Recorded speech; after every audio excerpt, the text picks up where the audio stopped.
Hey guys, my name is Matimio, and I decided to go back and played some Battlefield Bad Company 2.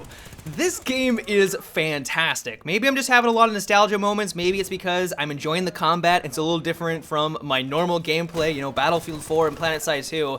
But I'm just having a blast. There's still a thriving community, there are still plenty of servers that are supporting the game itself, and so every single time I jump in, I am just having so much fun.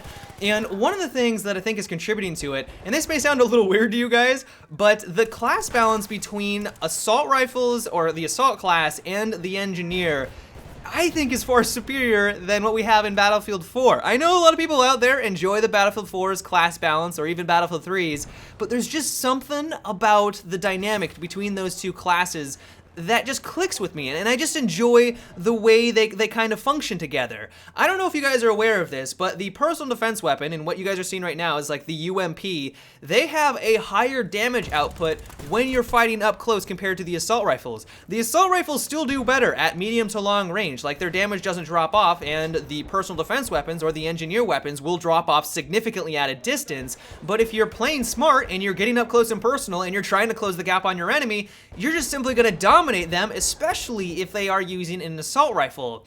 And right now, that's not how things work in Battlefield 4. I mean, there are a couple PDWs that can compete with the high rate of fire assault rifles, and the one that comes to mind is the CZ3A1 with its high rate of fire and its high damage model.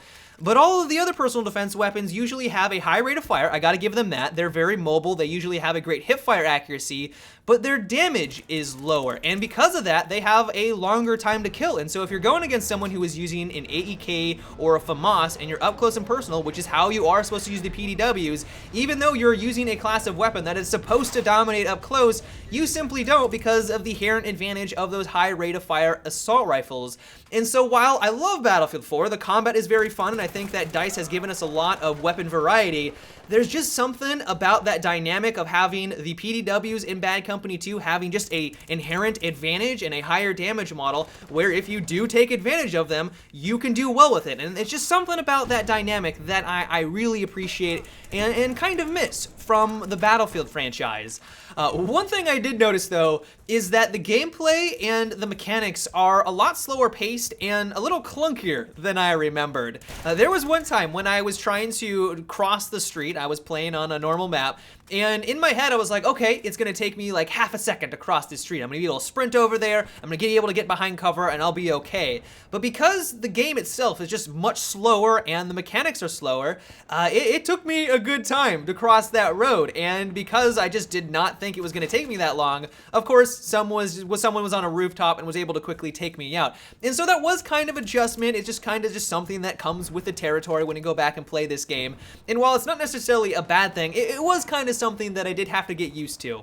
Another thing I completely forgot about is the way that the spotting mechanic works. You guys know that in Battlefield 4, whenever you spot an enemy, you get that nice orange triangle above their head. But whenever they go behind cover, it disappears. It allows them to flank. They're still on the mini-map for as long as the spot duration is active, but once they duck behind cover and you don't have line of sight on them, you don't get that nice orange triangle. That is not the case though for Bad Company 2. When you are spotted, there is always, 100% of the time, a orange triangle above your head just kind of floating there.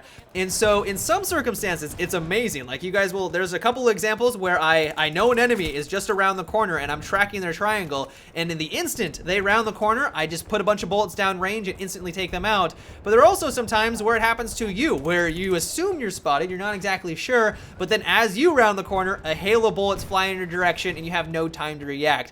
And that was a mechanic that, while in some instances I loved and it was fantastic, but honestly, I'm glad that DICE did make the changes, because it was a little broken. It was essentially wall hacks. And so while there are a lot of things about Bad Company that I love, that was one thing that did get a little annoying.